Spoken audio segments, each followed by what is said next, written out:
breaking down every game, every day in Major League Baseball. This is the Baseball Betting Show. Here is your host, Greg Peterson. A warmer from the low. Welcome to lovely Las Vegas for the Baseball Betting Show with myself, Greg Peterson, now part of the VSiN Family Podcast. We've got an excellent podcast for you as we are going to be joined in segment number 2 by one of our good friends, Chris Cichon, who does such great work over at WBAL in Baltimore. He is incredible at being able to decipher this great game of baseball, and we need to talk about the Baltimore Orioles and the recent run that they've been able to go on, their rise, and the fact that they've got a lot of guys back in the fold for them after dealing with so many injuries to begin the season. And we're going to be also taking a look at just the entirety of the American League with them. Once we get to the final segment, we're going to get you guys picks and analysis on every game on the betting board for this Baseball Thursday as we touch them all. If you do have a question, comment, segment idea, what have you for this podcast, you do have one of two ways we offer those in. First one is my Twitter/X timeline at gunit_81. Keep in mind, letters the name does not matter, so as per usual, please do send these into the timeline. And the other way is find an Apple Podcast review. If you rate this podcast 5 stars, it is very much appreciated. And then from there, you're able to fire in whatever you'd like to hear on this podcast via that 5-star review. While I did not get in any Twitter/X questions,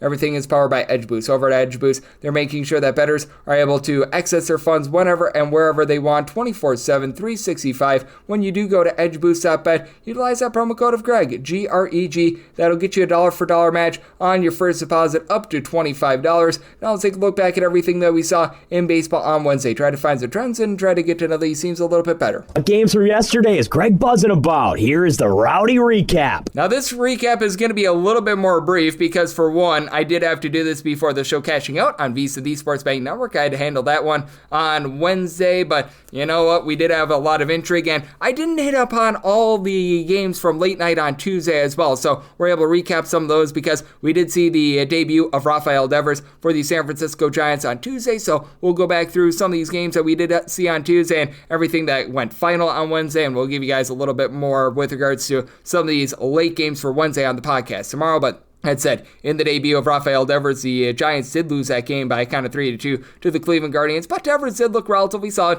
He was able to get 2 hits in that game, and for San Francisco, they won 1 of 13 with men in scoring position. Robbie Ray experienced a bit of regression, giving up 3 runs over the course of 6 innings, including a home run to Gabriel Urias, his 5th home run in the campaign. From there, the Giants, who are number 1 in terms of bullpen ERA, Eric Miller, Tyler Rogers, Randy Rodriguez, all in a scoreless inning, and Slade Ciccone, he gives up 2 runs in 5 innings. From there, Matthew Festa, Hunter Gaddis combined for 2 scoreless innings. Cade Smith along with Emmanuel Clase. They were able to polish off a scoreless inning of their own. You did see the Dodgers take it to the Slam Diego Padres by a count of 8-6 from Tuesday. As for the Padres, they were able to get some power out of Mr. Brooks for his first home run of, I believe, his career with Trent Brooks being able to go deep. He was able to come up with a pinch hit home run off of Matt Sauer. It was part of just a full-on bullpen game. 2 1/3 innings allowed 3 runs, all of which were earned, including that bomb. Lou Trevino gave up 2 runs in 2 innings. Jack Dreyer as the opener, 1 run given up in 2 innings, but Michael Kopech, pair of outs out of the bullpen, Anthony Banda, Taylor Scott, both on to scoreless inning, and Andy Paz continues to be hot off of Randy Vasquez twice,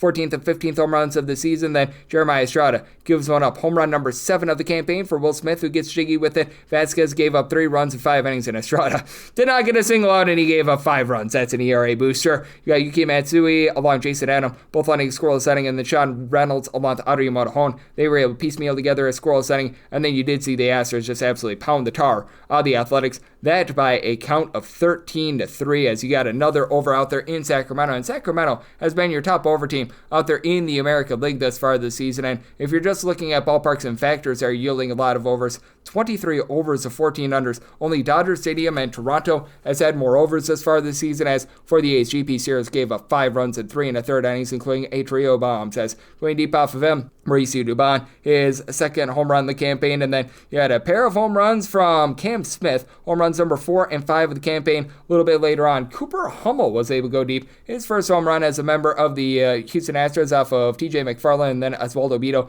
gives one up to Christian Walker, 10th home run in the campaign. Beto, 4 runs, 2 of which were earned, given up in 1 2/3 innings. Logan Harris, a scoreless inning, and then you had TJ McFarland give up 2 runs in an inning, including that bomb. Sean Newcomb, he gives up a run in an inning, and Willie McIver, the backup catcher, was able to come in for a scoreless inning, while Jason Alexander, known off from Seinfeld, 3 runs, 2 of which were earned, given give it up in 6 innings. Bennett Sosa was able to end 2 scoreless innings, and Caleb Ward was able to come in for a scoreless inning. And then if you're looking at what we've all gotten thus far on this Wednesday, you did get the Boston Red Sox being able to get the job done over the Seattle Mariners, this by a count of 3-1. As for Boston, it was Garrett Crochet coming up with a massive start, 1 run allowed over the course of 6 innings. Garrett Woodlock, Aroldis Chapman, Greg Weiser are able to give you a scoreless inning. And for Seattle, Luis Castillo gives up 3 runs in 6 innings, including a pair of Jacksons. As going deep, Trevor Story, 10th home run in the campaign. And how about what this guy's been able to do? Marcelo Meyer, a few weeks up at the big league level, home run number 4 of the campaign. Carlos Vargas, Gabe Spire, Edward Bazardo all end a scoreless inning. And for Boston, you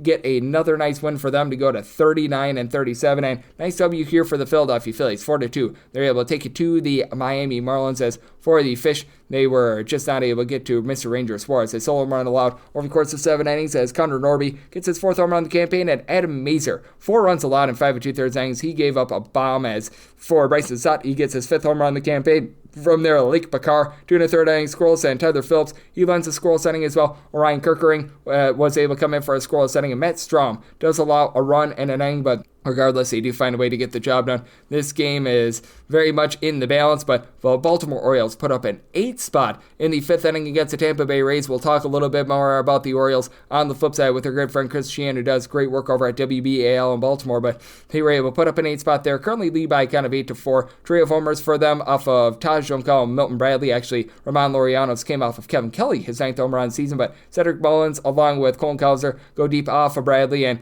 for Mr. Taj Bradley, 7 runs, 6 of which were earned, given up with 4 outside the bullpen. From there, Kevin Kelly has given up a run in 1 2/3 innings. Edwin Uceta, Garrett Clevenger trying to hold down the 4th inning for Baltimore.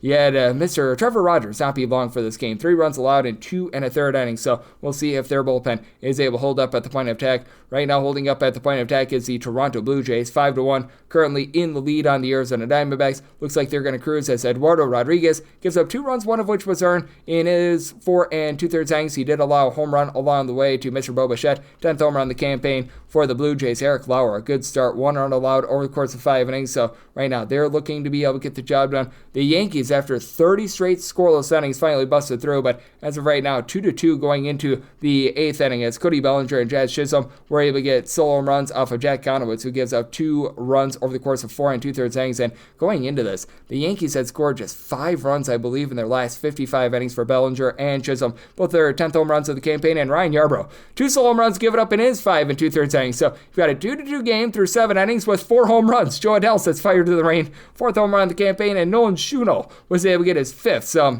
have had a wackadoo game out there. You had long rain delays in Twins versus Reds. They did not get going until 9 o'clock p.m. Eastern time. Same goes for the Colorado Rockies and the Washington Nationals. So they got started more around about 8:30 or so. And right now you've got the Atlanta Braves taking it to the New York Mets. This by a count of 4-0. As for the Mets, this was not what they were hoping for out of Paul Blackburn. Walks the plank, 4 runs, 3 of which were earned. Give it up in 3 2/3 innings, including a bomb to Ronald Acuna Jr., 8th home run in the campaign, and Chris Sale just flat out dealing right now. 7 scoreless innings, so they should be on their way to be able to get the job down there. And if you're taking a look at what we're getting trend-wise in Major League Baseball right now, it has been a very interesting season with the under hitting at darn near 53.1%, and we haven't really seen too much of a rise with regards to these overs, even over the last 7 or so days. If you look at the last 7 days with a few games pending, 41 overs to 40 unders, but we are looking at probably quite a few underwhelming results from Wednesday as of right now. But if you look at the season to date, right now the under is hitting at 53%, 555 unders to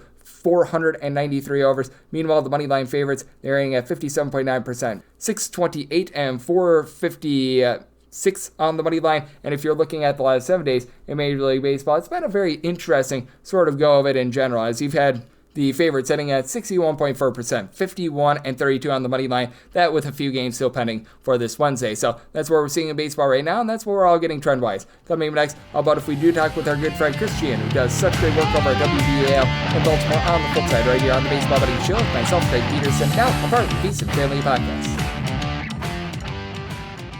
If your job at a healthcare facility includes disinfecting against viruses, you know prevention is the best medicine. And maintaining healthy spaces starts with a healthy cleaning routine. Grainger's world-class supply chain helps ensure you have the quality products you need when you need them. From disinfectants and cleaning supplies to personal protective equipment, so you can help deliver a clean bill of health. Call 1-800-GRAINGER, click Grainger.com, or just stop by. Grainger, for the ones who get it done. Breaking down every game, every day in Major League Baseball. This is the Baseball Betting Show. Here is your host, Greg Peterson. And we're back here in lovely Las Vegas for the Baseball Betting Show with myself, Greg Peterson, now part of the Visa Family Podcast. Always great to be joined by this man, as we've got Chris Cichon aboard. He does such great work over at WBAL in Baltimore. Taking a look at this great game that we all know and love of baseball. I know that he is hard at work trying to decipher all that we are getting with regards to this team, because it has been very interesting, to say the least, what we've gotten with Baltimore this season. But he does a great job of holding it down with a little bit of everything that we're seeing out there in the Baltimore landscape, whether that be the news, the sports, you name it, he does it. You're able to follow him on Twitter/X at The Big Cheese Show. That is CHEE on Chi before show. And Chris, it's always great to get you aboard. Thank you. Greg, thank you so much for having me. And now that the NHL season has wrapped up, I appreciate you including all that I do. But when I get home, a lot of times, at least during the Stanley Cup playoffs, I've been watching a lot of these games, of course, alongside baseball the other night. We got to roll it into watching Ohtani open. So, yeah, baseball now full steam ahead for the summer, and looking forward to hopefully seeing this Orioles team play a little bit better baseball, because I would like them to not be sellers early on. Although, like you and I always talk about, Greg, in the wild card era 2025, a lot less sellers than there used to be when there were only 4 teams that made the postseason. But it's always great to be aboard, bro. It is always great to be able to have you aboard. And Chris, just how are you taking a look at things right now with regards to this Baltimore Orioles team? Because it was such a rough start to the season for them, but it does feel like they're finally starting to pick up a little bit of steam, and it does feel like things are going in a positive direction for them.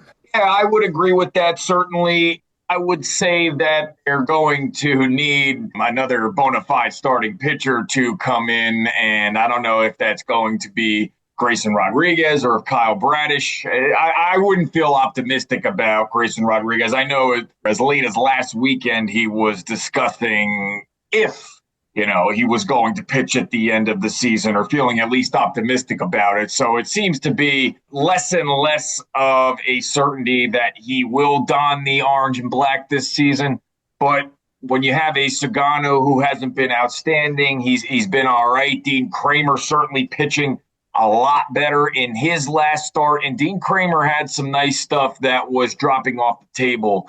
So you have to feel a little bit optimistic there. I think one of the most impressive things, too, is they limited a Rays team on Tuesday who had scored 7 more runs in their prior 4 games to a minimal amount of runs there in their victory over them. And they're getting pretty good fielding. Ramon Laureano, we know he's dealt with injuries, he's dealt with suspensions, but when that guy's on the field, he can play in both the field and he can hit at the plate. And I know that the Orioles went 5 of 10 with runners in scoring position on that Tuesday game as well. And that's really big, because it's not rocket science. That's how you generate scoring. And when you play in a stadium that they did move the left field in, obviously, but, it hasn't necessarily gone well for Tyler O'Neill, who has that, I guess, bum shoulder. And thankfully, Adley Rutschman for this team is starting to show a bit of more of a power surge. And Jordan Westburg, just a monster addition back into this Orioles lineup, considering how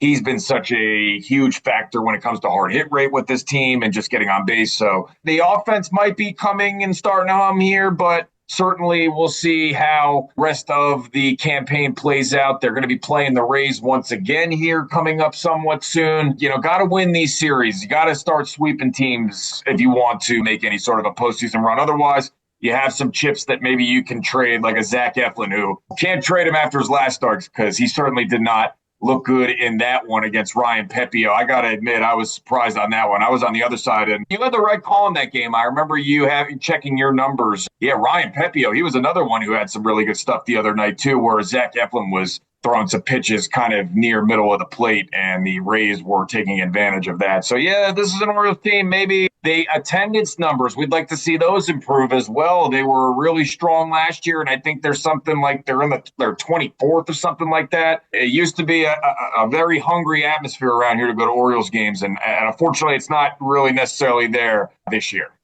Yep, it has been so interesting to just take a look at this Baltimore Orioles team. And joining me on the show, we do have Chris Cichon. He does such an amazing job over at WBAL in Baltimore. And Chris, when it comes down to it and what we're all seeing right now with the Baltimore Orioles, how big is it that you are getting guys like Colton Cowser and company back in the fold? Because I look at these guys coming back into the lineup, and I think that is so big for them because this is a unit that has been very much banged up with regards to their lineup, and getting a guy like that back in the fold, I think it's massive. Yeah, no doubt about it, and thank you for mentioning Colton Cowser. I was getting so caught up in the Jordan Westburg hype there that the Moo Man, he was just homering the other night as well. So, yeah, we know how Colton Cowser, the rookie campaign that he put on for this Orioles team, such an impressive part of what this lineup is capable of doing when they are humming. And they have a big series ahead of them, let's face it, against a Yankees team at Yankee Stadium this upcoming weekend, the coveted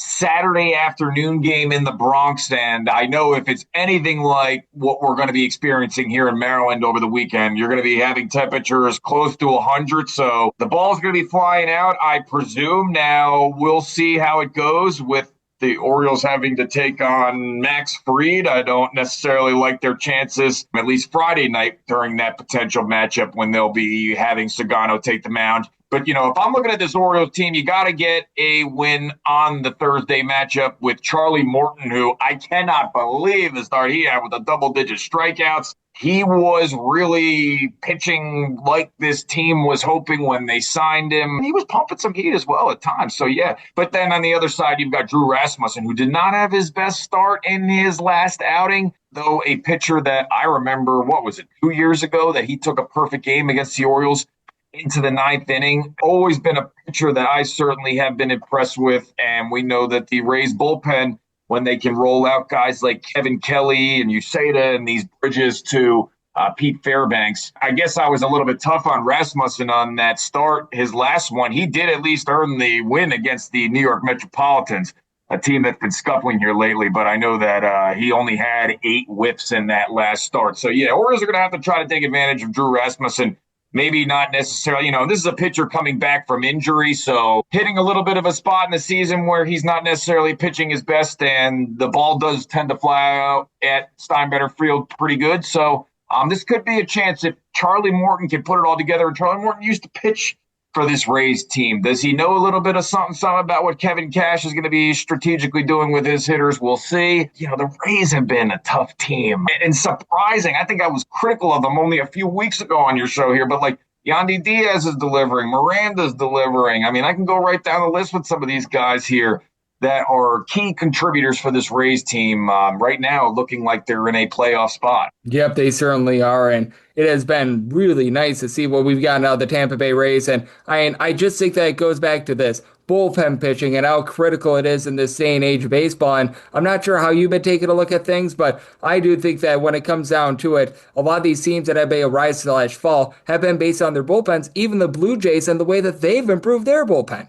No doubt about it, and I'm a disciple of your teaching from last season when you were mentioning how the Orioles were a team that, hey, and because we had this conversation too, the Orioles didn't have the strongest of pitching staffs last year, even with Corbin Burns on the roster. So you had to get to that bullpen if you wanted to. And plus now, you're looking at an Orioles team.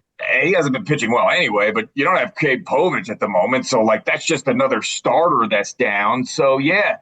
These are relievers, and the Orioles have veteran relievers, whether it's Sir Anthony Dominguez, Andrew Kittredge, you've got your Gregory Sotos, Felix Batistas, Keegan Aiken. These are veteran guys that are going to need to be big in the summertime. I don't necessarily know that I'm all that trustworthy in them, especially when you're going up against a Yankees team that has been cool. Do we expect that to be forever? I'm not totally sure. Again, I think the temperatures could play a factor this weekend, but yeah, you're going to need an Orioles bullpen to be very much pivotal for this team and very much ready to go over this next couple of stretches here because, again, it's just not a strong enough Orioles rotation at the top, not until they at least have Kyle Bradish back, that they can really afford to, they're not getting a whole lot of 7 2/3 out of their starters these days. Now, it's going to be a stretch where they're going to be playing Texas 3 games, then Tampa Bay again, then Texas 3 games again. So, Texas hasn't been the strongest of teams this year. Maybe that's an opportunity where they can get right with both the pitching staff and their relievers. But, yeah, it's certainly important. I mean, look at the Yankees and the Angels game the other day. That was 0-0 going into extra innings. Both of those teams were able to get it done with relievers until the Yankees did end up losing that game. But, yeah, it's very pivotal at this day and age. To just have relievers at that back end that are just absolutely shut down. We've seen it with the Detroit Tigers. I don't know necessarily what Will Vest's status is. I know he was dealing with a pinky injury. That's, they'll bring up Tommy Kahnle in that fashion, but they're one of the best teams because they have a solid bullpen. We've mentioned Kansas City. They've got a solid bullpen too with the Estevez holding it down back there. It is such a pivotal part of your team just as much as a catcher. And notice the Orioles doing maybe a little bit better with Adley Rutschman hitting better here too.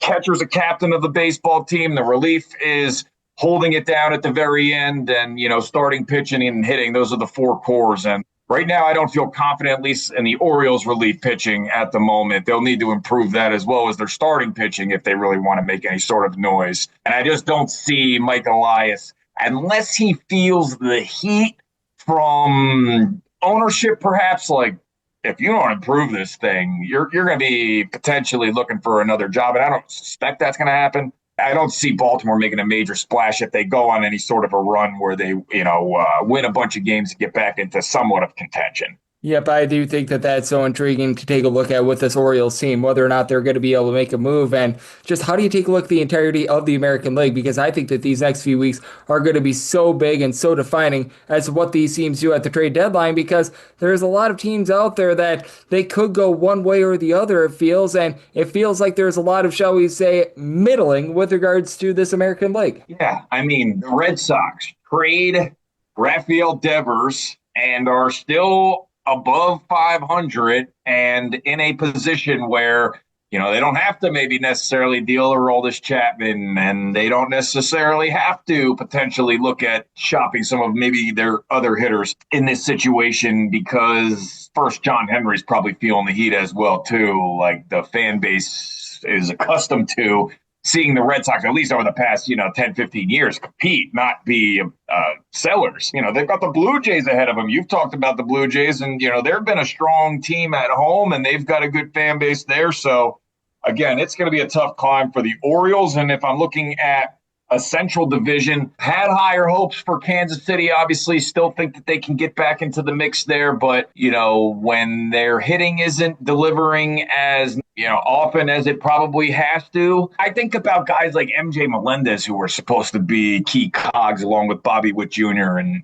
just not really being able to hit consistently at the big league level. I think that kind of hurts Kansas City. And, they've got some solid pieces too in their bullpen, as I mentioned, and Salvador Perez still a guy who commands a ton of respect, and Vinny Pasquantino's a big time bat. So yeah, it's not like they lack the guys that can help them take it to the next level. So that's been a surprise for me, this Kansas City Royals team playing below 500 baseball, especially since I went to one of the Royals games in the first round of the playoffs last year, and everything Michael Wacha threw, the Orioles basically could not touch. And then another team that has totally surprised me is the Houston Astros, back up in first place once again. When you have guys delivering like Jeremy Pena, and you have a pitching staff getting it done, Hunter Brown, somebody who is pitching at a near Cy Young level, Yeah, Astros humming once again. Was it Michael?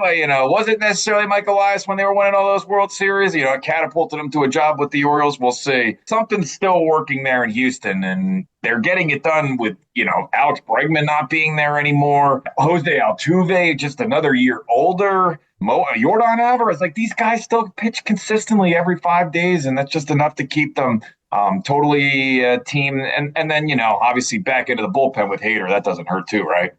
No, it does not. And for Josh Hader, he has looked like the Josh Hader of old, and this is a man that always looks like he's in his best form. That'd be you, Chris. You do such an amazing job taking a look at this great game that we all know and love of baseball. You're dialed into a little bit of everything. Let the good people at home know what's on tap for you and how people can follow along on social media and other platforms. Greg, I'm at the Big Cheese Show on X and Instagram, and coming up this weekend, we'll probably be talking on WBAL about the Jair Alexander signing to the Ravens defense. Plus, hopefully, Greg, in Baltimore, we've get some callers in that are excited about the upcoming weekend series, at least against the Yankees after a Friday night win in the Bronx. But we will see what happens. It's going to be an uphill climb for this Orioles team. Greg, thank you, brother. Absolutely, and Chris does such an incredible job taking a look at this great game that we all know and love of baseball, and every single time he joins me on such great insights. So big thanks, Chris, for joining me on the Baseball Betting Show, now a part of the Beats and Family Podcast. And next it is that time of the podcast. I give you picks and analysis on every game on the betting board for this Baseball Thursday as we touch them all. Breaking down every game, every day in Major League Baseball. This is the Baseball Betting Show. Here is your host, Greg Peterson.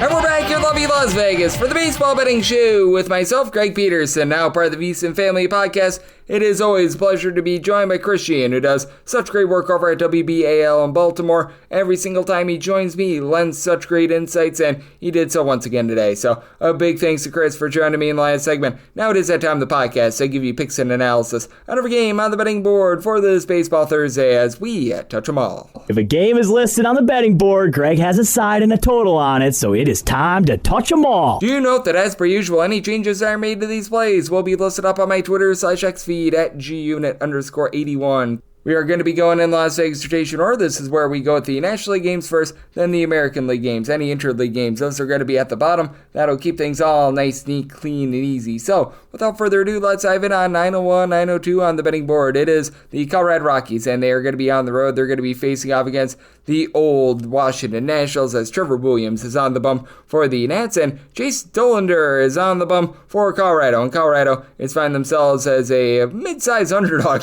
We typically see them as a much bigger underdog, anywhere between plus 120 to plus 130, and between minus 140 to minus 150 is that number on Washington. 9.5 is the total over and under, both at minus 110, and I'm going to be willing to take a shot on this Washington Nationals run line. You're going to be able to find that at good plus money. Most places have not posted up a run line quite yet on this one, but I was willing to go up to a minus 115, and I can assure you you're getting much better than minus 115 as it has been, let's call it what it is, a rough season for Chase Dollander. He is posting up north of a 6 ERA. He has been giving up north of 2.3 home runs per 9 innings, 4.4 walks per 9. Now he has been a little bit better on the road. That road ERA is more around a 4.50, but still, he does leave a lot to be desired. And then for Trevor Williams, he's got a 5.71 ERA, but the 3.89 fielding dependent intrigues me. 2.2 walks, 1 home run allowed per 9 innings. You do have the Rockies starting to bust out a little bit more with that. 10-plus runs scored in 2 out of their last 4 games, but even with that, this team is averaging about 2.8 runs per game. That is dead last in the big leagues on the road. On the road, they've got the worst on-base percentage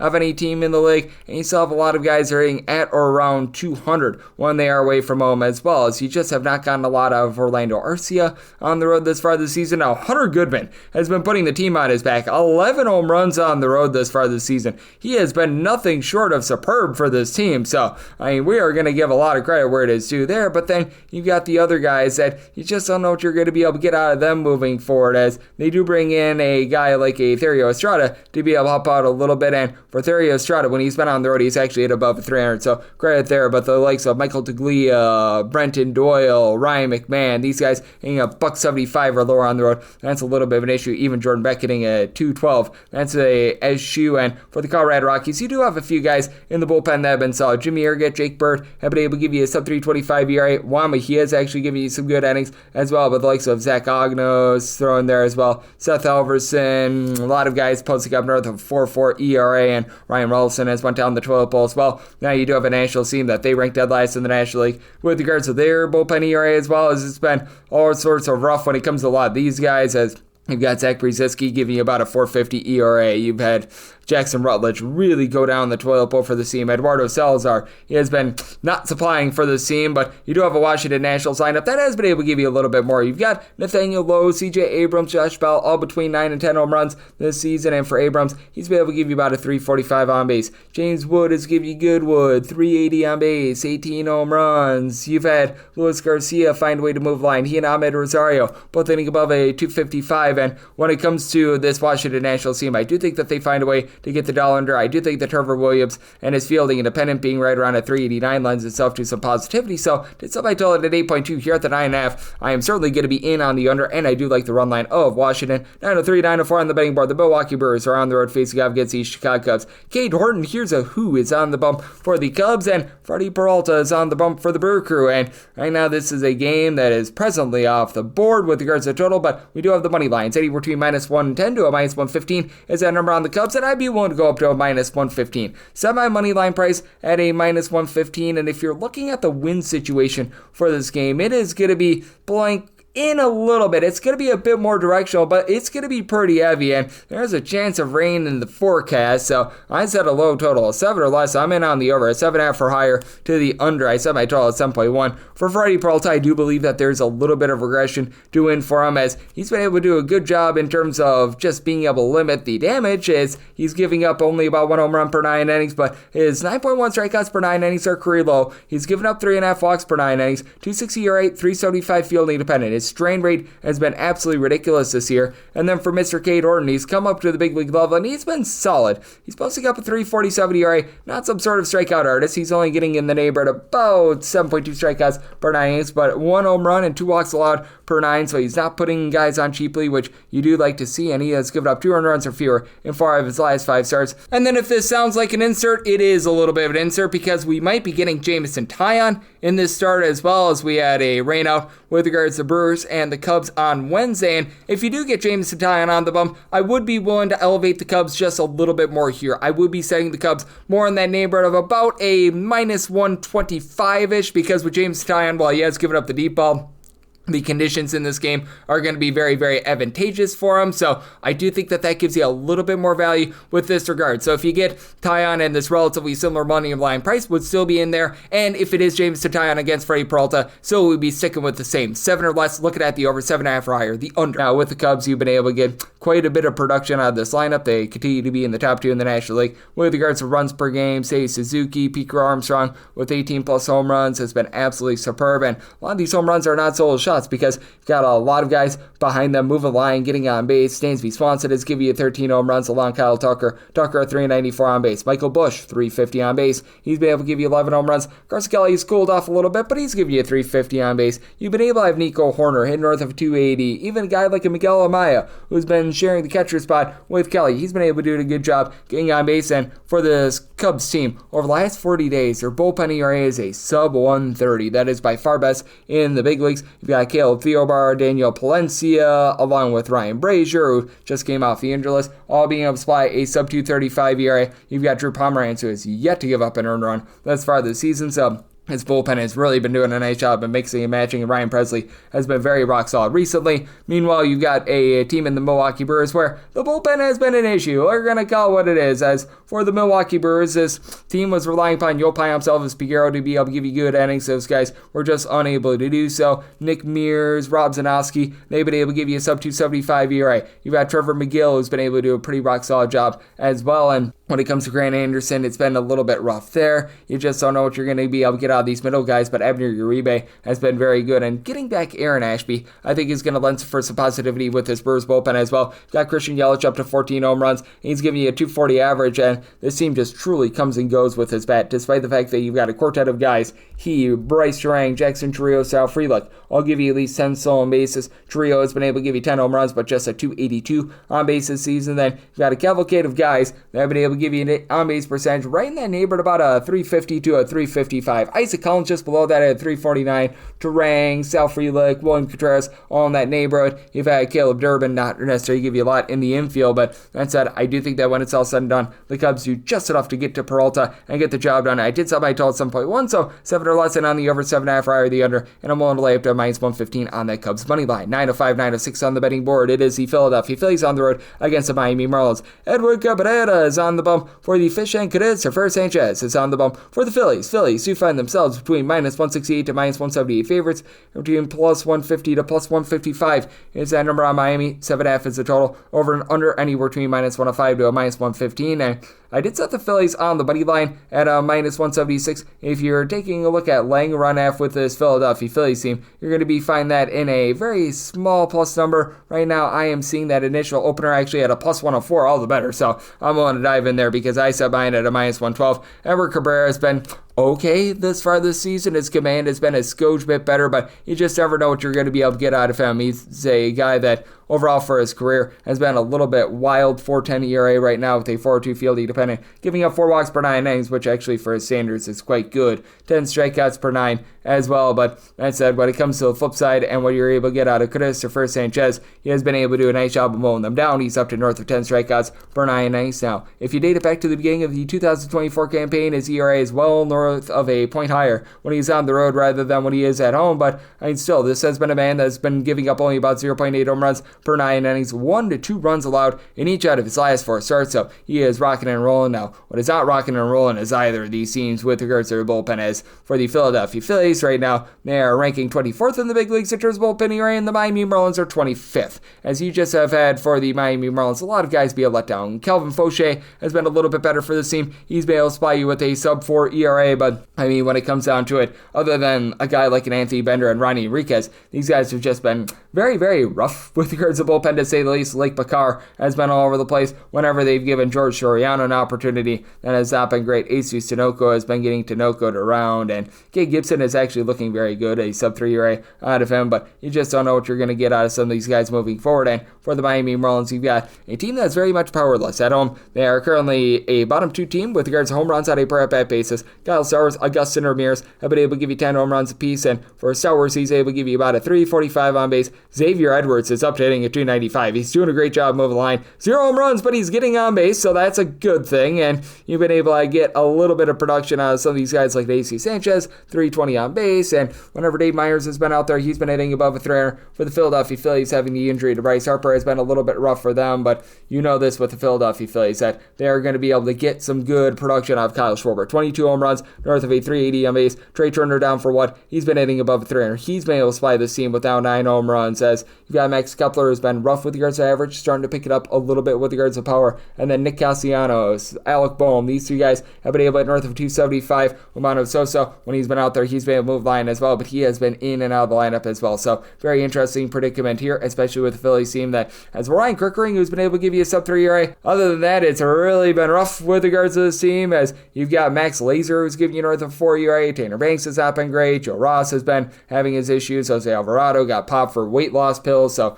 it's a circumstance where I do think that both of these bullpens are going to be a little bit of a letdown, but was willing to take a shot on the over mainly because of that, and I do think that for Edward Cabrera, he's going to have a bit of tough time with it as well. Semi-total at 8.4. I'm in on the over and the run line here of Philadelphia. 907, 908 on the betting board. The New York Mets are on the road against the Atlanta Braves. Spencer Strider is on the bump for the Bravos. Clay Holmes is on the bump for the Mets. Mets are an underdog of anywhere between plus 112 to a plus 120. Minus 129 to minus 140 is Anaheim, Atlanta. 8.5 is the total. Under is minus +120. The over is even, and I did set the Braves at a -109, so being up north of +110, I'm going to be willing to take a shot on the money line. Spencer Strider has won one of his starts as far this season, and that came against the Colorado Rockies. Now, he looked really good in that last start. He was able to mow them down for 13 strikeouts, but that is again against the Colorado Rockies on the road. 4.35 ERA, 4.32 fielding dependent. He has been giving up 3.5 walks per 9 innings, and he's given up the hard contact, about 1.5 home runs per 9 innings, so you clearly have your issues there. And then on the flip side, you've got a guy in Clay Holmes that hasn't necessarily been some sort of like a strikeout artist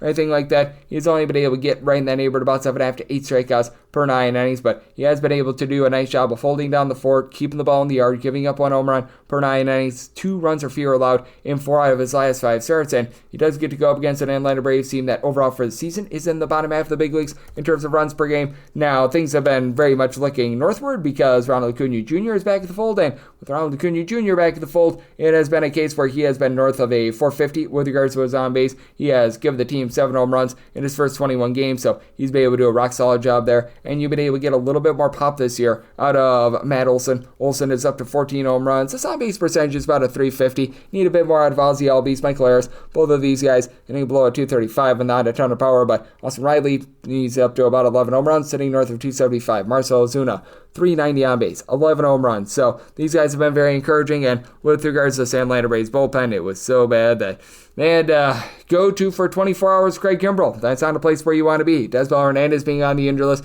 is an issue, but Dylan Lee, a sub-2 ERA. You've been able to have Aaron Bummer do a nice job being able to give you a sub-3 ERA. Pierce Johnson has been a little bit of a roll of the dice, but you've got Aniel De Los Santos who's been able to give you about a 4 ERA as well, so I'm very encouraged by a lot of these guys. And when it comes to the flip side for the New York Mets, this has been a top 5 team with regards to bullpen ERA. Even the longer guys like Oscar Brazobin, along with Jose Buto, being able to give you a sub-3.5 ERA. These guys have really been able to come through for this team. Additionally, I do think that you're going to continue to get really good production out of Edwin Diaz at the closer's role. You've had Reed Garrett be a nice setup man as well. And for the Atlanta Braves, they're going to need to contend with a bunch that has a quartet of guys with at least 13 home runs. Brandon Nimmo, Juan Soto, Francisco Lindor, and Pete Alonso. And all of a sudden, Soto up to 390 on base. He's really been doing a nice job of finding a way on. You've got Pete Alonso, who's been giving you just below 400 on base. You've had Francisco Lindor hitting at 275 now. Bottom of the fold with guys like Brett Beatty, Luanel Acuna. You're not getting a ton there, and especially for Acuna, he's hitting at 250, but he has yet to hit a home run thus far this season. But Tyrone Taylor is starting to get a little bit more online with the bat. I do think that the Mets provide some good value here as a dog. So plus 110 or higher in on that Mets money line, and I did set my total at 8.7, so at 8.5, I'm going to be willing to take a shot on the over. 909, 910 on the betting board. The Slime Diego Padres hit the road to face off against the LA Dodgers. Yoshinobu Yamamoto is on the bump for the Dodgers, and you've got Ryan Burgett, who's on the bump for the Padres. Padres are an underdog of anywhere between plus 198 to a plus 208, and it is anywhere between minus 230 to a minus 247. That number on the Dodgers. 9 is the total. The under is minus 120, and the over is even. And I did set my total at 8.2. I do like this total under for Burgett. He's actually looked relatively solid in his first few starts with the San Diego Padres. Now, is it going to be long-lasting? That is a little bit of a question mark, but you know what? Hey, he's posting up 2.33 ERA. He's made 7 total appearances, 3 starts. As of right now, he's got a 4.15 fielding dependent because he has given up the 3.7 walks per 9 innings, but in his first 3 actual starts, he's been able to go and combine 15 and a third innings for 5 runs allowed. So that is something that is very encouraging. And then on the flip side, you've got a guy, Mr. Yamamoto, who's been able to do a really good job of just being able to keep the ball in the yard, to just be able to neutralize teams in general, as he has given you a 3.32 fielding dependent with a 2.64 ERA. He's getting 10.3 strikeouts per 9 innings. Walks are starting to creep up a little bit. 3.4 walks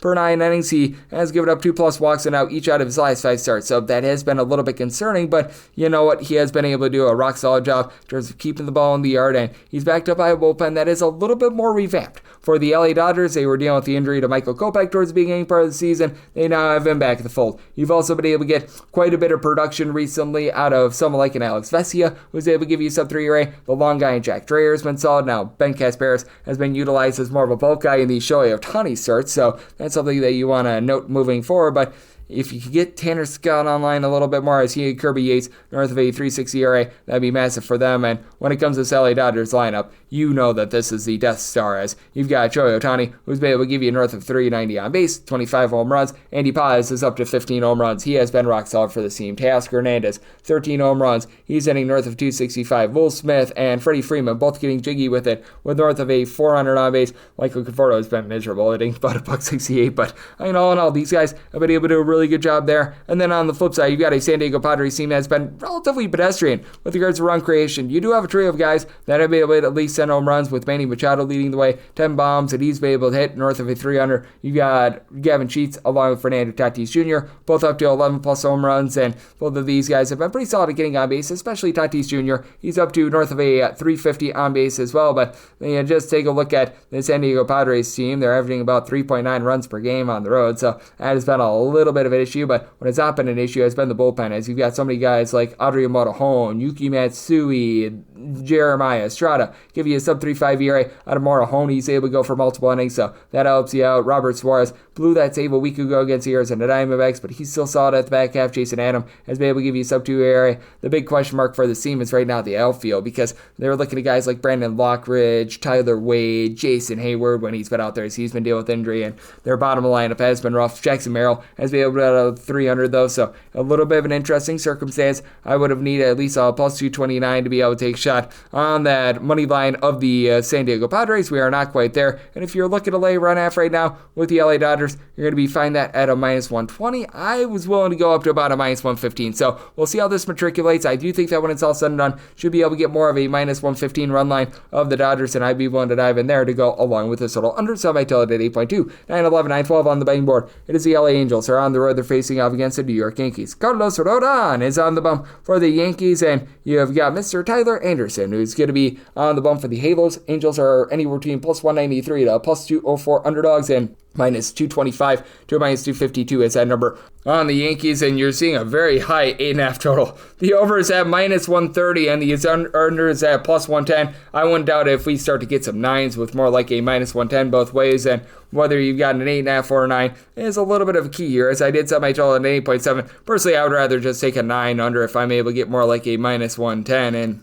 with Carlos Rodon, he has been really mowing them down thus far this season. His kryptonite has been the Boston Red Sox. Last few starts against the Boston Red Sox have been a little bit less than tremendous, but for Carlos Rodon, he has given up, I believe, 2 home runs at home over the last 2 months. So, he has been able to do a nice job of being able to tame Yankee Stadium. Overall for the season, Rodon gave you a 3.01 ERA, 3.27 fielding dependent, but overall, has been able to do a really good job ever since a few shaky starts to begin the season. And you do have a guy in Anderson that, he was due for regression. He is still due for regression. 4.44 ERA. The fielding dependent is a 4.97. 3.5 walks, 1.6 home runs allowed per 9 innings. He has all of a sudden given up 3+ runs in 4 out of his last 5 starts. He is going smoke and mirrors through things for years, and now he's finally getting it hard. Now the New York Yankees entered in the day on Wednesday. My goodness, a struggling to say the least, but I do think that there's going to be a little bit of positivity for this team moving forward. As for the New York Yankees, you still have Aaron Judge, who's been able to do an amazing job of giving you north of a 470 on base, 25+ home runs. You know that he's going to be able to find it. Trent Grisham, along with Ben Rice, have been able to give you a combined 25 home runs. Both of these guys starting to slide with regards to batting average, and Paul Goldschmidt, he is down with regards to his power. He's still moving the line, but he has been having a little bit of regression as well. So I do think that the Yankees just need to find their swagger again, and I do think that they're going to be able to do so. For the Yankees, the bullpen has been a little bit suspect, to say the least. You've got a guy in Luke Weaver who's giving you an ERA that is hardly above 1, and him being out of the fold is rough, because now you're looking at Tim Mill, Yuri De Los Santos being your most trustworthy relievers. Both of these guys have been a sub-3 ERA. You've got Fernando Cruz, who's been cruising to about a 3.25 or so with regards to his ERA, but Ian Hamilton has been rough. Brian Hedrick has been not giving you great innings, and Devin Williams has been an absolute disaster. And on the flip side, you've got LA Angels Angels bullpen that has been in the bottom 3 in the big leagues with regards to their own bullpen ERA. Hunter Strickland has actually been really good in this bullpen. I was not expecting that, but really, other than Hunter Strickland, you don't have a single guy that has given you north of 5 innings out of this bullpen thus far this season, actually north of 5 1/3 innings out of this bullpen this year, with a sub 4.6 ERA. Ryan Zephyrian, Brock and Roll Burke, Jose Fermin, Kenley Jansen, you just go down the list. Reed Detmers, who's been a little bit better recently, but what you do have with this Angels team is a team that's able to slug it out. Second in the big leagues in terms of home runs on a per at-bat basis. Logan Hoppe has been able to give you 14 home runs. Taylor Ward has been able to give you 18, but these guys are not getting on base. Both of those guys, along Joe Adell, those 3 guys have been giving you a 227 average or less. Adell, 13 home runs, and he's the only one of those guys hitting for above a 271 on base, 290 on base right now for him. Zach Neto has been able to give you about a 280 with 10 home runs, so that's been pretty rock solid as well. But I do take a look at the circumstance, and I do think that the Yankees get back online. I think that they're going to be able to generate some runs. I did set my total at 8.7. Again, if we get to a 9, that'll be a spot where I start to take a look at the under end for the Yankees. I'd be willing to go up to a minus 124 on this run line right now, seeing that at a minus 122. 9-13, 9-14 on the betting board. It is the Kansas City Royals on the road facing off against the Texas Rangers. As right now for Texas, it's all to be determined who's going to be on the bump for them, which is why this game is off the board. And Michael Wacha is on the bump for the Royals. So we are right now in a little bit of a TBD situation. If you do get Jacob deGrom, which I was seeing as the projected opener over on a few different websites, well, you're going to be staring at the Texas Rangers being a nice size favorite of minus 158. If it's not Jacob deGrom, this is probably going to be a relatively close to a pick'em game, maybe the Rangers being a very, very slight favorite, as the difference of having Jacob deGrom and not having Jacob deGrom is quite vast. So yeah, this is something that you very much do want to be noting. And with regards to Mr. deGrom, he has been really the constant for the team all season long. He last started on Saturday, so this should be his turn in their order, but that said, they might save him until Friday, and if you do save him until Friday, it is a bullpen that if you go to a bullpen game, has been solid. They've been in the top 8 with regards to bullpen ERA.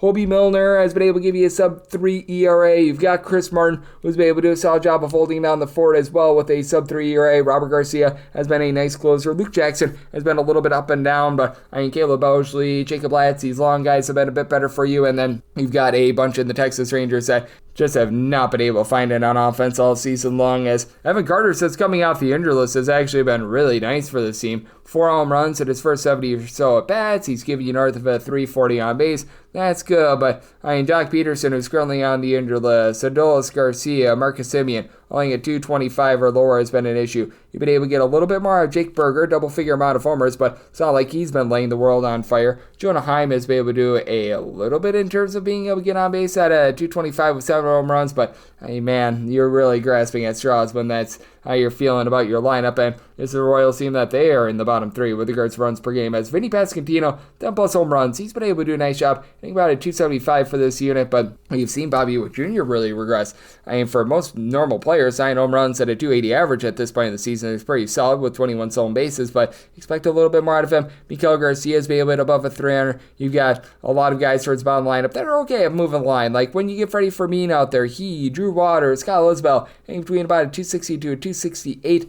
You've had really good production out of some of these guys in terms of just finding a way on, but you just don't have the power here. Bottom 4 team in the big leagues in terms of home runs on a per at-bat and a per game basis. Salvador Perez, 8 home runs at a 280 on base, but you do have a Royals team that is in the top 10 with regards to a bullpen ERA. You've had the likes of Daniel Lynch, along with Carlos Estevez, Steven Cruz, Lucas Ursech, all be able to supply the team with a sub-225 ERA, and I do think that for the Royals, they are going to be able to get a good start out of Michael Wacha, who's been reliable all season long. He's not necessarily whiffing a lot of guys, 6.7 strikeouts per 9 innings, but a 3.38 ERA. Feeling he's been just a scotch higher than that. He's given up 1 home run per 9 innings, only about 2.4 walks per 9. So if you do get Jacob deGrom, I'd probably be setting the Rangers more around about a minus 158, and I set that total where a 7 or less. I'd be looking at the over 7.5 or higher, the under. If you get more of like a bullpen style game, that'll be a 7.5 or less to the over, an 8 or higher to the under, and Rangers will probably be a very, very slim favorite depending upon who gets the start there. there, 9-15, 9-16. On the betting board, it is the Baltimore Orioles on the road against the Tampa Bay Rays, as Drew Rasmussen is on the bump for the Rays, and Charlie Martin goes for Baltimore. Baltimore is a underdog of anywhere between plus 128 to about plus 135, and between minus 146 to a minus 157. That number on the Rays, and 9 is the total. Under is minus 115, and the over is minus 105, and I did set my total at 9.1, so I'm going to be in on the over, and I'm also in on the Tampa Bay Rays run line. In order to lay a run half, you're going to be able to get a plus number on them, and I do think that it's worth it very much in this case right now, seeing a plus 126 for Charlie Martin. He's been looking a little bit better recently, but still having a relatively rough season, to say the least, as he's always had an issue with regards to command. He's well above 3 walks per 9 innings this far this season. 6.05 ERA as the hard contact has really been not great, to say the least. 1.5 home runs allowed per 9 innings to go along with those 4.7 walks per 9. Now, he is still getting about 10 strikeouts per 9 innings, even at his advanced age, and he's been a little bit better recently. He has given up a combined 6 earned runs over the course of his last 4 starts, so yay verily there, but yeah, I do still think that he's going to be in for a little bit of a rough go of it here, especially being backed up by a bottom 10 team with regards to bullpen ERA. Felix Bautista has been rock solid to be able to give this team a sub-3.5 ERA. Brian Baker, along with Keegan Aiken, have been able to do a nice job really being able to hold it down, but then you get into the likes of Gregory Soto, who's been a little bit better recently, but still north of 3.70 ERA. Yunier Cano has been a guy that's really regressed. You've had nothing out of Sir Anthony Dominguez this season as well. And then on the flip side, you've got a Tampa Bay Rays team that does rank in the top 6 in the big leagues in terms of bullpen ERA. Eric Gorze, Mason Montgomery, Garrett Clevenger, Pete Fairbanks, all these guys being able to give you a sub-275 ERA has been rock solid. And for the Rays, all of a sudden, this is a top 10 team in terms of run creation, with Junior Caminero really leading the way. 17 plus home runs thus far this season, with Brandon Lau getting loud. He's been able to give this team 13 bombs as well. Yandy Diaz has been hitting above a 300 over the last 3 weeks, so we have seen him be able to produce quite a bit more. He's up to 10 bombs this season. Jonathan Aranda, giving north of 4 arm base, has been solid. And under the radar, though, Jose Calabria doesn't have a lot of power, only 233. He's got a 326 on base with 25 stolen bases, so he's been a nice cog for this team as well. I do think that for the Tampa Bay Rays, they do a nice job going out there dominating Charlie Morton. And for this Orioles team, they do have reinforcements on the way, but still, this is a lineup that has been in the bottom 10 in the big leagues in terms of runs per game. Ryan O'Hearn has been the biggest constant, 385 on base, 10 home runs, and then Cedric Mullins, 11 bombs himself, but he's hitting for about a 228. Adley Rutschman has been all over the place this year. He's down to about a 232 average with 8 home runs this far this season. Gunnar Anderson, Jackson Holiday, both of these guys, 8 home runs this far this season, and Henderson has been able to give you about a 340 on base. Ramon Laureano has been able to move the line a little bit with about a 340 on base, and you got the likes of a Heston Kierstead, Tyler O'Neill, and both of the Mendoza line 200. So is Colin Cowser, but Cowser still coming back off the injured list along Gary Sanchez. Both of these guys have been able to do a solid job. Did semi total 9.1. I think that the Orioles lineup is on the up and up, but I do think that for the Tampa Bay Rays, they're going to be able to get a lot of that bullpen, coupled with Drew Rasmussen, who's been able to do a really good job of just being able to keep things out in front of them and not making the big mistakes, not necessarily blowing you away with only about 7 strikeouts per 9 innings. That said, 1.8 walks and 1 home run per 9. So circumstance where I'm going to be willing to take a shot on the Rays on the run line at a plus 115 or better, and I do like this line over. And 918 on the card. You've got the Athletics playing us to the Astros, as Colton Gordon is on the bump for the Astros, and you got Jacob Lopez on the bump for the Athletics. And the Athletics do find themselves as underdogs of an anywhere between plus 108 to a plus 118,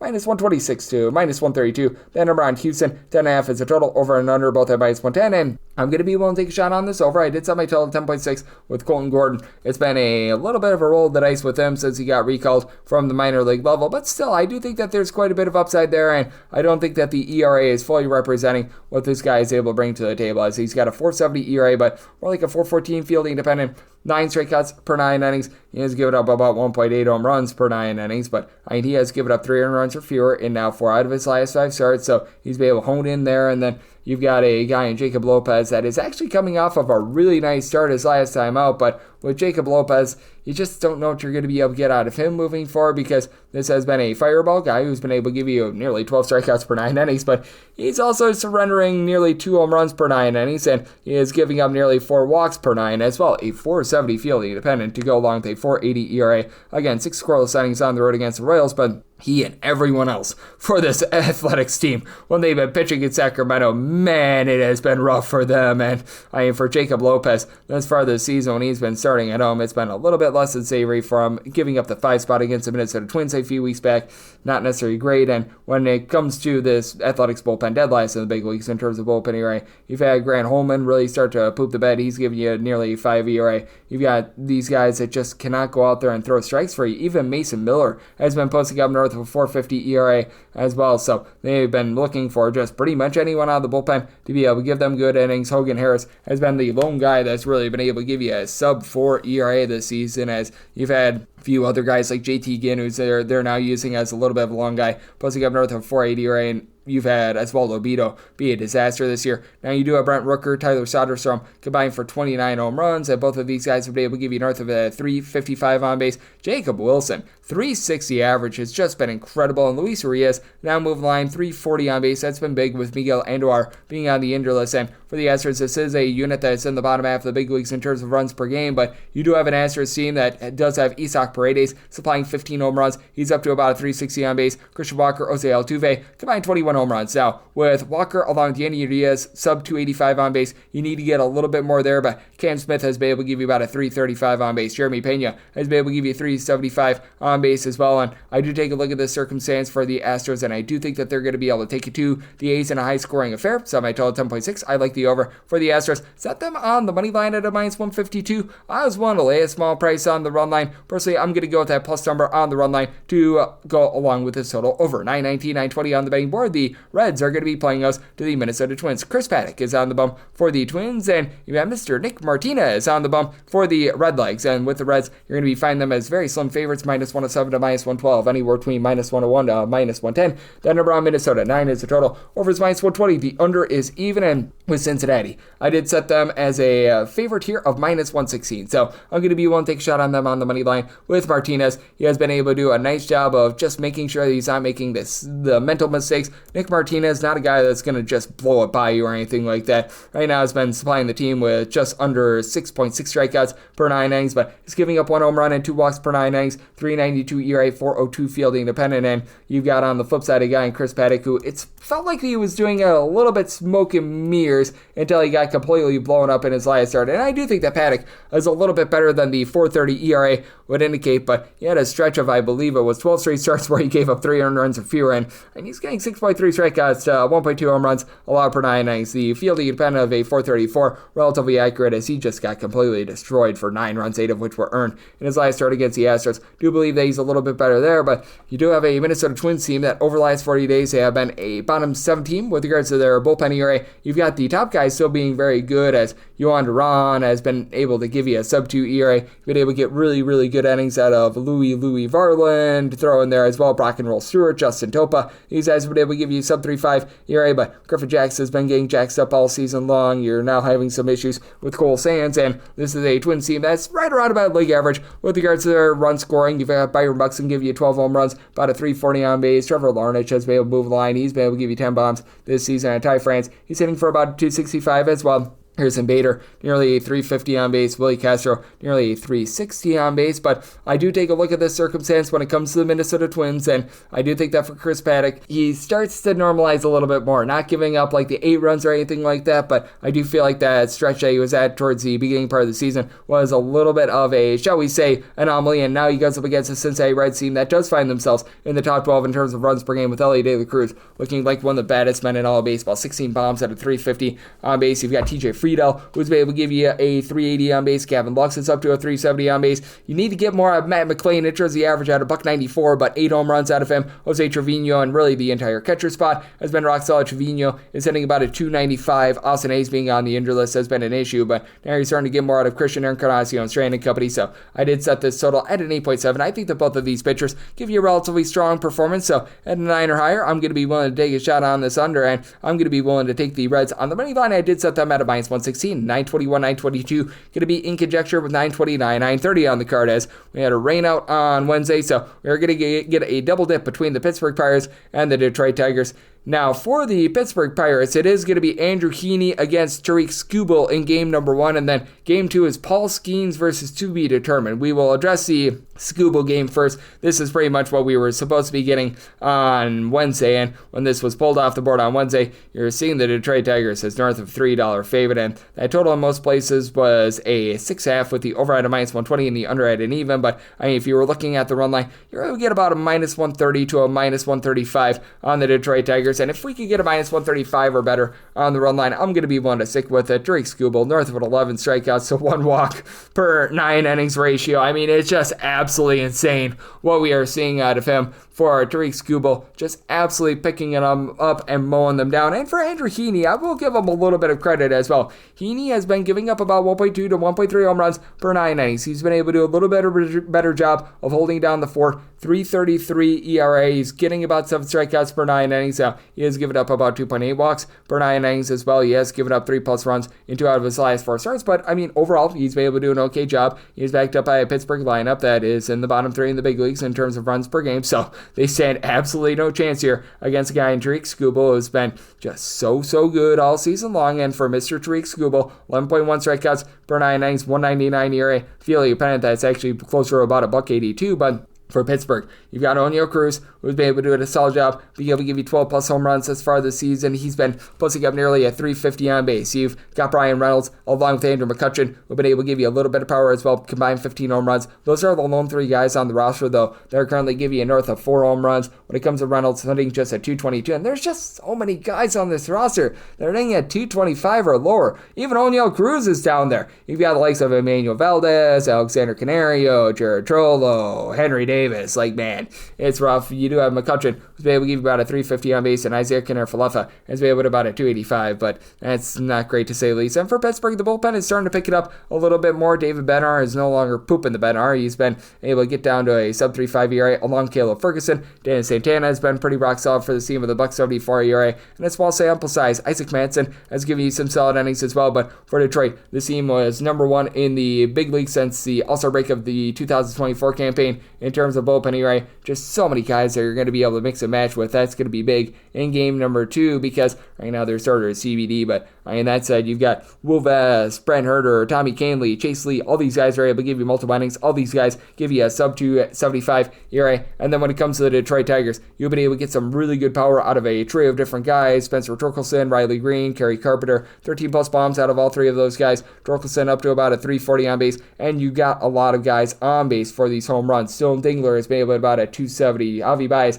up to hitting about a 290. Cole Keith now moving line with a 340 on base. Justin Henry Malloy doesn't hit for average, but he's giving you about a 350 on base. So I do think that for the Tigers, they go out there, dominate this one. If you can get them at a minus 135 or better on the run line, I'd be willing to take a shot there. And then it's on my total at 6.8. If we get down to a 6.5, that's just a point of no return where I would need to take a shot on the over. And then we've got ourselves the originally scheduled game in 921, 922. That'll be Paul Skeens going up against CBD. I have projected Cadillo Montero, and I set this as pretty much a pick'em game. Minus 102 is what I set the Tigers on the money line, so we'll be willing to take pretty much any plus number on the Pirates. Anything of even money or better with the Tigers looking there. So there's where I stand there. And with regards to the total, 7 or less, looking at the over 7.5 or the under, do have to think that Montero pitches in this game, whether that be in a bulk role, whether that be as the actual starter.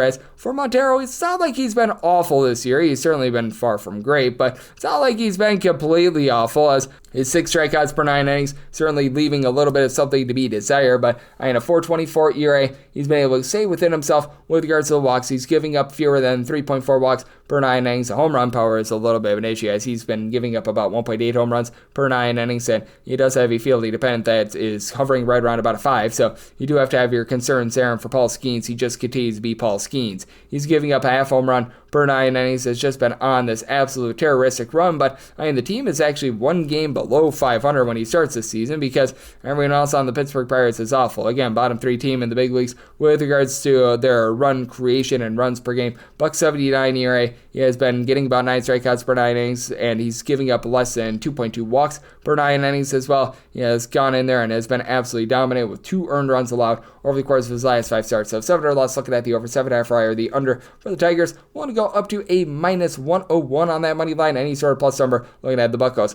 923, 924 on the betting board. The St. Louis Cardinals are on the road against the Chicago White Sox.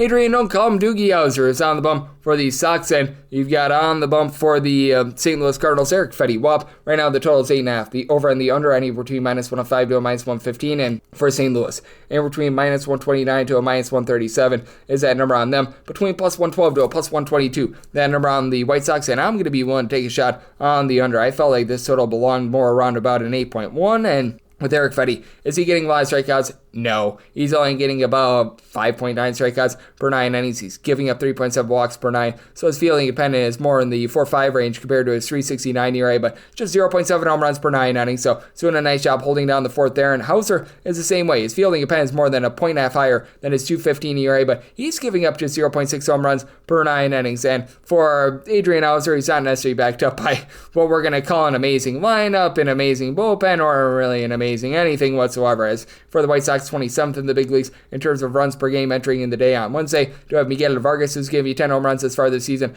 Lone guy on the roster giving you north of 6 home runs this season. Luis Robert, Andrew Benintendi, they've got 6 bombs apiece, but for Robert, still hitting a .190 this far this season. They had to send Andrew Vaughn down to the minor league level because he had a .218 on base, and then just a lot of guys in general that they are just not finding a way to be able to get on base for you.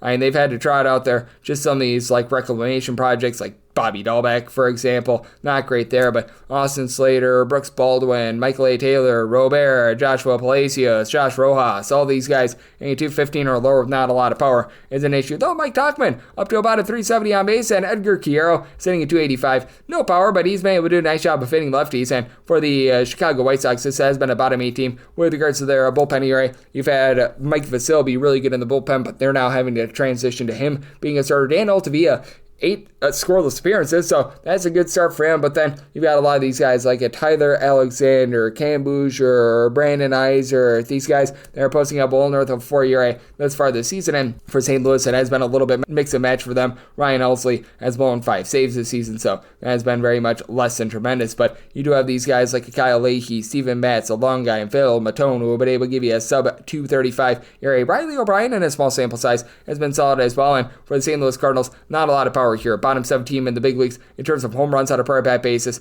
Wilson Contreras is leading the way with 9 home runs, and he's up to about a 340 on base. Lars Nootbaar, not aiming for a lot of average right now. He's got 8 home runs, but now hitting at 223. That's less than tremendous, but Alec Burleson, Brendan Donovan are both hitting above a 300. You've been able to get some relatively solid production as well out of Ivan Herrera. Small sample size because he spent some time on the injury list, but 8 bombs, 389 on base. Do like to see that, and with the St. Louis Cardinals, I do think that they do a nice job neutralizing what is going to be a rough Chicago White Sox team, but I do think that Hauser goes out there, gives you a good start as well. Like this total under, I set my total at an 8.1, and made the Cardinals money line minus 143, so want to go up to a minus 142 there. And if this sounds like an insert, it is, because the game got postponed from Wednesday between the White Sox and the St. Louis Cardinals, and it's looking like there's a chance that we might get Sean Burke going in game number 1. If he does go up against Eric Fetty, I probably would be pressing the Cardinals up to closer to about a minus 150 or so on the money line. I would be probably adjusting that by about 5 to 10 cents, and then I would still be looking at an 8 or less to the over, 8.5 or higher to the under, but we do know that we're going to be getting an additional game, and it looks like it's going to be Michael McGreevy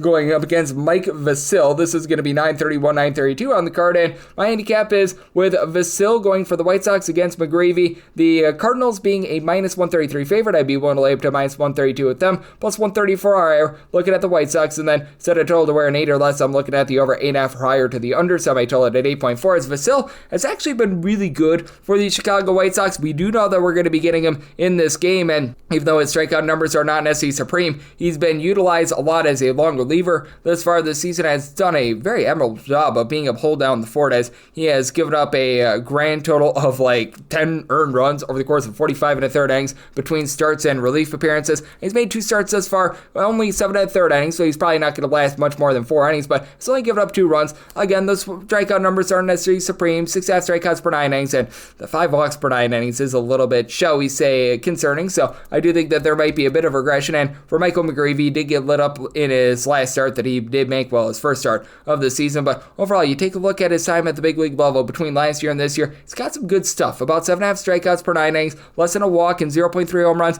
per 9 innings, posting up across his 6 or so career appearances a sub 250 ERA. If you look at what he's done down for AAA Memphis thus far this season, has been a dominator. 250 ERA, and he once again is giving up 0.6 home runs per 9 innings, less than 2 walks per 9. So I do think that he goes out there, holds down the fort for the Cardinals, minus 132 or better. Looking at McGreevy versus Vasil, plus 134 or higher. We'll be looking at the White Sox, and then 8 or less, I'm in on the over 8.5 or higher. The under 925, 926 on the card. The Arizona Diamondbacks at the road facing off against the Toronto Blue Jays. Kevin Gausman is on the bump for the Jays, and Ryan Nelson goes for Arizona. And Arizona does find themselves as an underdog of anywhere between plus 118 to a plus 125. Anywhere between minus 132 to a minus 144 is that number on the Jays, and total on this game is 8.5. Over is minus 120, and the under is even. And with the Jays, I set them at a minus 166 on the money line. I'm going to be willing to lay it. Now, Kevin Gausman has given up at least 3 runs in 7 out of his last 9 starts, so I do think that he's going to have a little bit of issue there. But you know what, for Kevin Gausman, he still does a relatively good job of being able to keep the ball in the yard, and he's, not going to give out a whole bunch of walks. As for Mr. Gausman, as far as the season, down to about 9 strikeouts per 9 innings, 1.1 home runs, 2.3 walks per 9 innings. While he's got a 4.08 ERA, more like a 3.51 feeling, but he has given up the 3+ runs at each out of the last 3 starts, so that's been a little bit less than amazing. But you've got a guy in Ryan Nelson who's been a little bit less than amazing when he's been a starter throughout his career, has actually been able to do a solid job in a bulk role, but 4.14 ERA fielding dependent. Well, closer about 3.55 because he's only giving up 0.7 home runs per 9 innings, but not a strikeout artist, 7.5 strikeouts per 9 innings. And since he got moved being a starter / a bulk guy, it has been a little bit up and down, as he did give up the 7th spot on the road against the Cincinnati Reds. His other start against the Pittsburgh Pirates was really good. He went 6 2/3 innings scoreless. Last start against the San Diego Padres, 1 unearned run given up in 5 innings. So we've seen the best of times and the worst of times, but even if Nelson does give you a good start, you've got an Arizona Diamondbacks bullpen that currently ranks in the bottom 6 in the big leagues in terms of ERA. A.J. Puck being out of the fold has really killed this team, but Jalen Beek, Shelby Miller, these 2 guys have been able to give you a sub 3.5 ERA. You've been able to have Juan Murillo give you a little bit more recently, but he's up to north of 4 ERA. Justin Martinez has had his issues as well. And then you've got a Blue Jays bullpen that does rank in the top 12 with regards to their own bullpen ERA. If you look over the last 35 days, they have been a top 8 team with regards to bullpen ERA. Paxton Schultz has been a nice pickup. He's been able to give this team a sub 3 ERA. They do have Yimi Garcia right now deal with a little bit of ailment, but so you've been able to have Brandon Little be able to come up big, Braden Fisher, these guys have been able to give you a sub 3 ERA, and then Uriel Hernandez has been able to give you some longer relief as well. Blue Jays, right now, powerless team, bottom 8 team in the big leagues in terms of home runs on a per at-bat and a per-game basis. You got George Springer leading the way with 10 home runs, but he's been giving you a darn near a 350 on base. Alejandro Kirk, don't call his name, hitting above a 300, and then you got the likes of Liger Jr., Edison Barger, Bo Bichette, who've all been able to give you 8 to 9 home runs apiece. In the case of Guerrero, he's been able to give you about a 380 or a 390 on base. Bichette and Barger hitting between about a 264 to 270. You've been able to have a little bit of production as well out of Ernie Clement, who's hitting north of 285. Andres Gimenez has been a big giant disappointment, and for this Arizona Diamondbacks team, this is a top 7 team with regards to runs per game. Corbin Carroll and Eugenio Suarez, they combined 41 home runs this season. Suarez not hitting for a ton of average at about a 235, but you've got Josh Naylor hitting above 300. Geraldo Perdomo is giving you north of 360 on base. Randall Grichuk, professional hitter, does a nice job finding a way moving the line. And Ketel Marte, 400 on base, 12 home runs as far this season. So interesting little scenario here. I do think that the Blue Jays get to Nelson. I do think that the Diamondbacks get there. So I did semi-tell it at 8.8. I do like the over, and I do like the Blue Jays on the money line, and we wrap things up with 9:27, 9:28 on the card. The Cleveland Guardians are on the road against the San Francisco Giants. Logan Webb is on the bump for the Giants. Gavin Williams on the bump for Cleveland. Cleveland is between a plus 143 to a plus 151 dog, anywhere between minus 160 to minus 176. Then around San Francisco, 7 is the total. The over is minus 115, and the under is minus 105. And if you're looking to lay a run out with the Giants, is at a plus 136. Sign me up. I was going to lay a number of minus 113 here with the Giants, and Logan Webb always throughout his career has been much better at home rather than on the road. For his career, about a 4.08 ERA on the road compared to a nearly 2.65 ERA when he's at home. And when he's at home, he gives up less than 0.45 home runs per 9 innings. So he has been absolutely superb with that regard, and he's backed up by a bullpen that ranks number 1 in the big leagues in terms of their ERAs. You've got so many of these guys coming in there, mixing and matching. Randy Rodriguez, Camilo Udval, Eric Miller. These guys have been just absolutely supreme with that regard, and you do have a flip side bullpen of the Cleveland Guardians that has went straight down the toilet bowl. You've got Emmanuel Clase, now down below a 4 ERA, but it's not like he's been amazing thus far this season. You've had Cade Smith along with Hunter Gaddis be able to supply a sub-3 ERA, and both of these guys have been able to give you north of 12 strikeouts per 9 innings, so that is a little bit encouraging for this unit, but all in all, it has been a squad that has had a very tough time with regards to duplicating that bullpen ERA from a season ago. The long guys like Jacob Junis have just stopped being great for the team, though Nick Enright has been relatively solid, and then it's a top-heavy lineup. Jose Ramirez has been able to give you 12-plus home runs, and you've been able to get really good production as well out of Stephen Kwan at the leadoff spot, not going to hit for a ton of power, but you know what, guy that's able to move the line, hitting at 300, even someone like Carlos Santana, he's been doing a nice job giving this team about a 350 on base, but then you get into Brian Rocchio, who they sent down to the minor league level, Will Wilson, John Kenzie Noel, who also got sent down to the minor league level. Like, they're trying to mix and match with Bo Naylor and company, hitting at 225 or lower. Nolan Jones has been a disappointment for this team. And then on the flip side, you've got a San Francisco Giants team that you bring in Rafael Devers. And Rafael Devers, a 400 base with 15 home runs this far this season with the Boston Red Sox. And Lloyd Ramos has been able to give you 11 home runs along with Wilmer Flores, with Ramos hitting north of a 290. And then you've been able to have Matt Chapman do a solid job, give you 12 home runs, but he's been able with a little bit of an injury. You've got some of these guys at the bottom of the lineup, like a Casey Schmidt, that have been rough. William Thomas is just not giving you a good bang for your buck right now, as he's been barely hitting above a 200, though he does have 3 home runs over the last 7 days, so a little bit of credit where it is due there, but still, you're expecting a little bit more there. We've seen Mikey Stremski regress a little bit, but Jungle Lee doing a nice job being able to move the line. You have Luis Matos hitting below the middle side of 200, and a lot of these middle infielders you've been sort of mixing and matching with have been a bit of an issue, but I do think that for the San Francisco Giants, they do a nice job of being able to get to Gavin Williams, who's giving up 1.3 home runs and 5.1 walks per 9 innings. He is very lucky to have a sub-4 ERA this far this season, as currently he's rocking a ERA that is a 3.89, but a 4.59 feeling independent, and I do think that for this Giants team, they do a nice job of being able to get to him relatively well. I'm going to be willing to lay that run line with San Francisco, which you're currently finding at good plus money. I was willing to lay up to a minus 113, and with regards to the total, I did some mine at 7.4, so at the 7, I'm in on the over, and that'll wrap things up for the Thursday edition of the Baseball Betting Show, now part of the VSiN Family Podcast. Big thanks to Chris Cichon over at WBAL in Baltimore for joining me